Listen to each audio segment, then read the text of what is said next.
qarindoshlar. Sharq Turkiston sürgünde hökumeti televiziyasining xabarlar programmasini ko'rishinglarni qizg'in qarshi olaman. Bosh ministerimiz Salih Xudoyer apandi cho'ng qirg'inchilik tarbiyasini, o'chmanlik, vahshiylik va o'limga qarshi kurashni qo'llagan Uyg'ur chempion degan sharafga erishdi. Bosh ministerimiz Salih Xudoyer apandi Birlashgan Davlatlar Tashkiloti Kishilik huquq oliy komissari Volker Turkning Birleşken Devletler Teşkilatı İnsan Hakları İşxanasının Xitayning Sharq Turkistonda yurgizayotgan irqiy qirg'inchiligiga qarshi harakatga o'tishiga rahbarlik qilishini talab qildi. Sharq Turkiston davosiga mas'ul advokat Rodney Dekson apandi bosh taftishning Xitayning jinoyati ustidan tekshirish boshlatishni talab qildi. Sharq Turkiston Hindiston chegarasida to'qinish yuz bergan. Yahudi anglitish mulozimatining xabarida 6 dekabr kuni soat 7da Rabial Amyal Harris demokratik siyosiy sistemini va bu yerda shundoqla g'arb dunyosida maydonga kelgan ortgan oshqunlikni inchikiladi.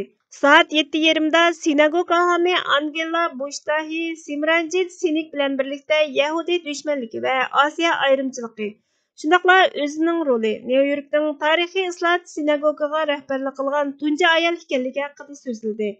Saat 8'de Haqiqatning ovozi ve insanlık mukofoti ziyofatida Yahudi anglitish mulozimatining prezidenti Marcos Gollop bir mukofot oldi. Uyg'ur xalqining chempioni bo'lgan Sharq Turkiston surgundi hukumatining bosh ministeri Salih Xudoyerga bu festivalda cho'ng qirg'inchilik tarbiyasi, barliq o'chmanlik, vahshiylik va o'limga qarshi kurashni qo'llagan degan sharaflik nom berildi deyildi. Birleşken Devletler Teşkilatı İnsan Hakları Komissari Volker Türk 10 dekabr günü 1948 yılı dünya bir yerge cem bulup qayta tekrarlanmasın deb va'da berishdi.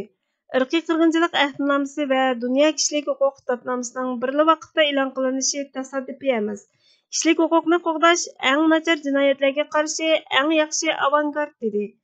Bosh ministerimiz Salih Xudoyer apandi buningga inkos qaytirib asla qaytalanmasin va'dasiga vafo qilib, irqiy qirg'inchilikning oldini olishda ching tursangiz, Birleşken Devletler Teşkilatı İnsan Hakları İşxanasının Xitayning Sharq Turkistonda yurgizayotgan irqiy qirg'inchilikni tunib yetib, buningga qarshi harakatga o'tishiga rahbarlik qilishingiz lozim dedi. Sharq Turkiston davosiga mas'ul Xalqaro jinoiy ishlar sud mahkamasining advokati Rodney Dekson apandi dunyo munbirida Uyg'urlarning ahvoli haqida to'xtaldi. Ve Xalqaro jinoiy ishlar sud mahkamasi bosh taftishining Xitoyning jinoyatini tekshirishni boshlatishni talab qilib mundaq dedi. Sharq Turkiston surgundi hukumati bu davoni bizga sundi.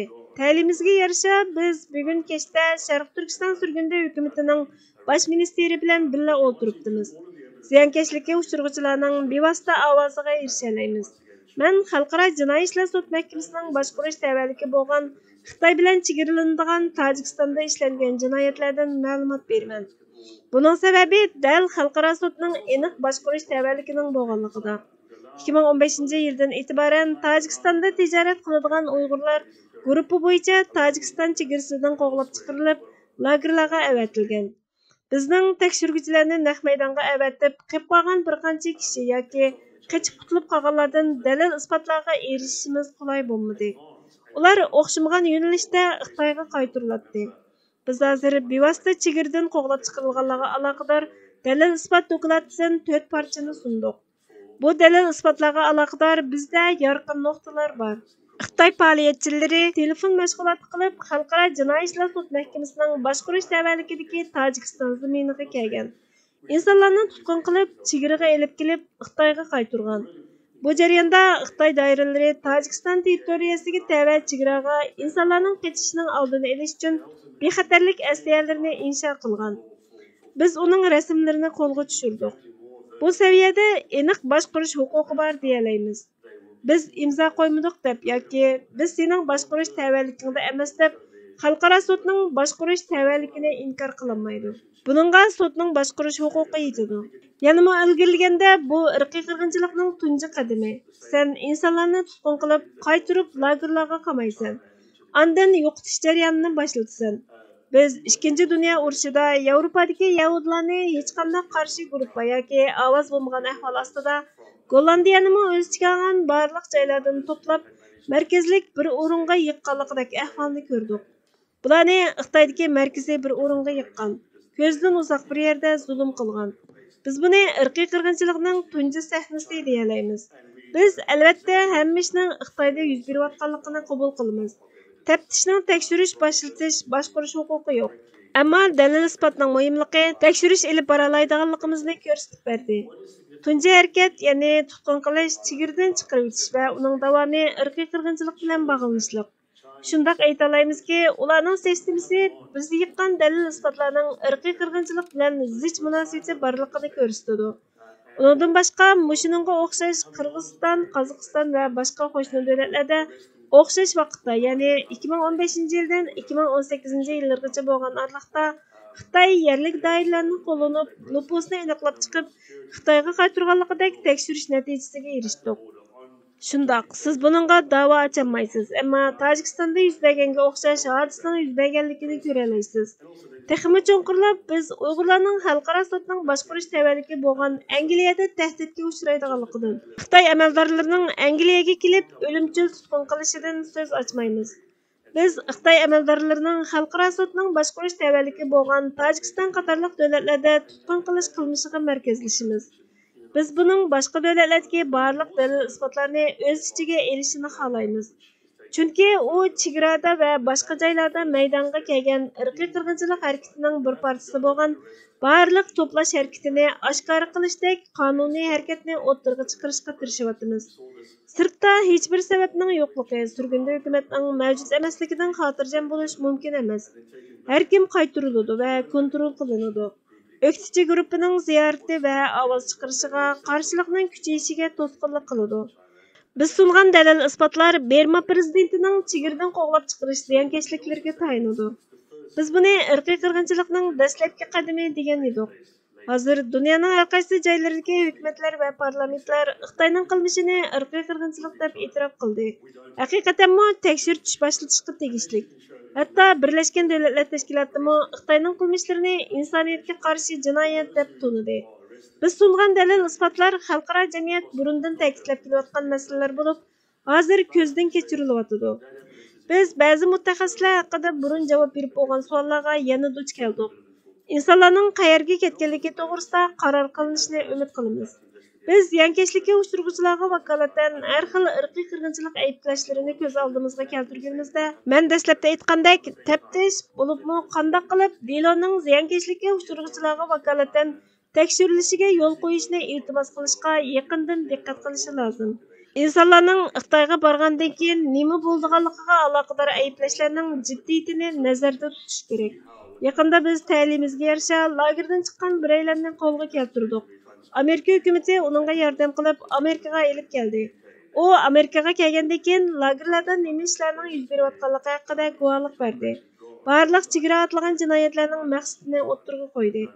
Xitoy doiralari lagerdagilarga qochib ketishni hargizmi o'ylamaslikni, qochgan taqdirda iz qo'g'lab yana tutqun qilganligini, agar chet eldagi kimning qayerda turayotganligi haqida uchur berib hamkorlashsa qo'yib yetadiganligini aytgan. Lagerdagilar sirtdagilarning nishonga ilinganligini bilgan va kampda Tojikistonda ko'rgan insonlarni uchratgan. Bu faqat insonlarning lagerga elib berilganligining isboti bo'lib qolmay, yana lagerda nimalarning beshiga kelganligining isboti. Men doim ikki sabab bilan buni tilga olaman. Taftishning 1930-yili Chikagodagi bir og'ir qotillik jinoyatidagi jasadni tepishdagi qarorlilikligi bo'lib, chaqdimi jinoyatning boshqarish tavalligiga aloqador masalalar mavjud edi. Ammo ularni turmaga solashning yo'lini topdi. Tunji qitim muhim ish siz kuchli bir sotchini bilishingiz kerak. Yana biri Chikagodagi ammo bu kishini qo'lga olishda ching turdi. Bu ahvol sotchining ustidami yaxshi bir qonun tafakkurining amaliylashishi uchun besim paydo qiladi. Xalqaro saviyada mundaq moslashish tez, ammo xalqaro bexatarlikni asos qilib turib, siz kuchli bir sotchining qonun ijro qilish uchun besim ishlatishingiz kerak dedi. Sharq Turkiston Hindiston chegarasida to'qinish yuz bergan. CNN xabar to'rining 14 dekabr kunidagi xabariga qaraganda, talash-tortishdagi Himalaya chegarasida ilgari xabar qilinmagan zo'ravonlik to'qinishidek ko'ringan sin to'rda paydo bo'lgan. Gerçi bu sinni kimning qachon suratga olganligi yoki tarqatganligi aniq bo'lmasmi, ammo Hindiston davlat mudofaa ministrligi juma kuni chegarada Hindistonning sharqiy shimolidagi yiroq Tavang rayonida jidal mojaro yuz berganligini dalillab, Bir necha soatdan keyin seshanba kuni Hindiston ijtimoiy taratqularida tarqalishga boshlagan. Gerçi ular tikanlik sim bilan ayrilgan bo'lsa-mu, ko'rinishlarda Hindiston askarlarining Xitoy askarlarini yog'och tayoq va metal turba qatorliq qurollar bilan urganligi ko'rsatilgan. Oxirida tikanlik sim yemirilib, Hindiston askarlari olg'a ilgirlab, Hindiston taraf xushallikqa cho'mgan. Bosh ministerimiz Salih Xudoyor apandi Twitter hisobidan Hindiston armiyasi sharaf bilan Xitoy ozodlik armiyasining Hindiston tuproqlarini ishg'ol qilishiga qarshi turgan. Hindiston Xitoylarning 1 santimetr yerini egallab olishiga yo'l qo'ymasligi kerak. Hindiston Xitoy bilan chegara o'rtoqlashmaydi. Hindiston Sharq Turkiston va Tibet bilan chegara o'rtoqlashadi. Xitoy makoningga qayt dedi. Abu Davud rivoyatida bayon qilinishicha, Payg'ambarimiz sallallohu alayhi vasallam mundaq dedi: "Shundoq kunlarga duchor bo'lasizlarki, barcha ummat sizlarga qarshi xuddi g'izo usulgan ligan atrofiga o'lashgan taomlanuvchilardek yopirilib kelishidi." Bu so'zga samiy bo'lib turgan sahobalardan biri so'radi: "Bunda qalg'a tushib qolishimiz sonimizning ozligidanmi?" Payg'ambarimiz javob berdi: "Aksicha, u kunda soninglar ko'p, biroq soninglarning ko'p bo'lishi xuddi sal aqtirib kelgan ko'pikka o'xshash bo'lib qoladi. Bundaq bo'lishidagi sabab Alloh dushman nazariga hayvatinglarni ularning yuragidan tortib o'tgan. Qalbinglarga bo'lsa zaiflikni tashlab qo'ygan." Sahoba so'radi: "Ey Allohning elchisi, zaiflik deb nimani ko'zda tutayotdilar?" Payg'ambarimiz sallallohu alayhi vasallam javob berdi: "Dunyo sevgisiga mubtalo bo'lishni, o'limni yomon ko'radigan bo'lib qolishni." Hörmətli görürmənlər, xəbərlərimizdən köynəklər üçün köp rəhmət. Kelər qitimki proqramımız görüşkəcə Allah'a amanet bolğaysızlar.